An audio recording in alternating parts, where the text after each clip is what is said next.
Matching colours can be confusing, not to mention time consuming, when all we want to do is press on with the thing that matters the most, which is the painting. On this channel we are all about making it as easy as possible, and in this video I'm going to share with you how I make my colour charts to match the colours in the easiest way possible. Let's do this. Okay, this is the colour set that I'm going to be using today. This is a set of Rosemary Co watercolour paints, and you can see here that I've swatched out the colours on the colour chart that they supply with the kit. However, I have put some extra colours in the set here, and because I'm going to be using this chart to match colours to a Patreon tutorial, I thought I would show you how I make a comprehensive colour chart that I can keep in my tin to help me match the colours, and I'm also going to show you how I use it to match my colours with ease. Okay, so you can see me here just drawing out a little grid so that this fits inside the tin. Each of my watercolour tins has a set of paints mixed like this so that I can match the colours with ease. It's entirely up to you how you set out your little grid here, but this is the way I do it, and I have done this since I started painting, and it just makes the job so easy. So first of all, we need to make sure that we have different values of each colour paint. Now, as you can see here, the first colour that I'm swatching out is a lemon colour, and to begin with I mix a lot of pigment with just a tiny bit of water, each time placing my brush into the jar, adding a tiny bit more water so that each value is lighter as we work through. I'll do a few more for you here so that you can see exactly what I mean. So straight from the pan onto the paper, dipping my brush in the water, patting it dry, and just adding a tiny bit more water each time. You don't even have to mix it on your palette, just adding water, patting your brush, so that each time you apply the paint, it has more water so that you can see the lightness in tone and value.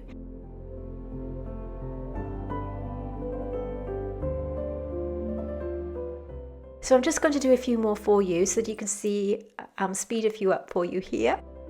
So notice how you can see the values here with the darker colours. I've done all of the colours within this set here, and I'm going to be keeping this in that particular tin. Notice how they go from light to dark, and I'm just going to show you a couple more here so that you can see what I'm doing. This colour is Cerulean Violet, which I've added to this little kit.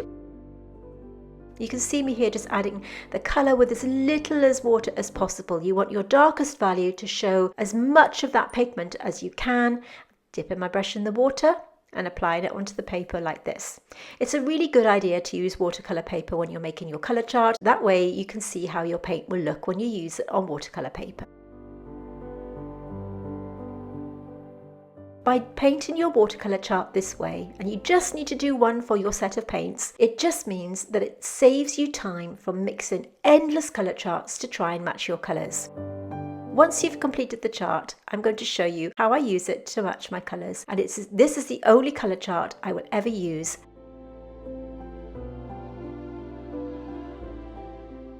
So these are both Winsor & Newton paints that I'm going to be adding to this particular set of paints, and as I said, this will stay in my kit forever. I've written down the names of each colour, as you can see here, and once everything's dry, because I've painted on a watercolour block, I'm just going to remove it carefully like this. You can use a palette knife, I'm just using my fingers, but taking care not to rip that paper, because this is going to stay in my paint set for good.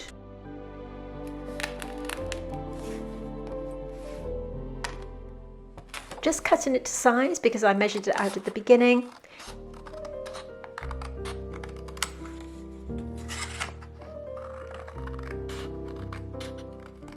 So we are left with all of the colours in their different values on our watercolour card here. Now you can see how very similar the darkest values look when I'm pointing to these colours, but by looking at the lighter value you can see that there's a definite difference, and this really matters when matching your colours.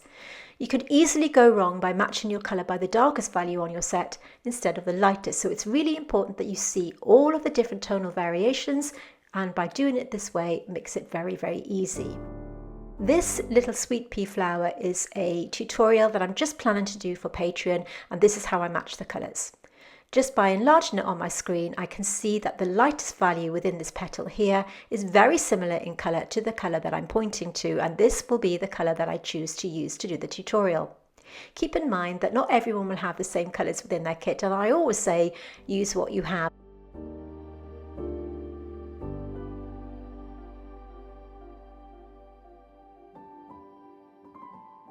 By doing a colour chart like this, it just makes it very, very easy for you to match your own colours.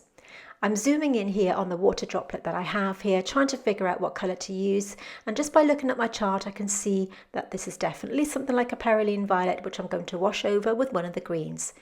This makes the job so much easier, and this is the method that I've used ever since I started teaching or even painting over a decade ago. Okay, this is the only way I match my colours. This app that I'm using is called Pixelmator, but there are lots of different apps around that have colour matching tools. If you're really struggling, you can use your eyedropper tool to match your colours on your photograph like this. You can hover the little box here around the area that you want to match up, and it takes it into an actual colour rather than trying to figure out the colour that is in your photograph. By having it switched on like that, it just makes it very easy to match the colours when you're looking at the coloured square rather than your photograph itself. So by using my colours this way, it makes all the guesswork go away, and I don't have to make lots of different swatch cards to try and match up my colours. I'm just folding this little colour swatching card in half so that it will store very safely within this kit for good, and then I don't have to make another colour chart for this particular set ever. These will stay in here nicely, and that's how I do it. So using this colour chart, this is how I match all my colours for my tutorials, and these are the works that I've done. Roll montage.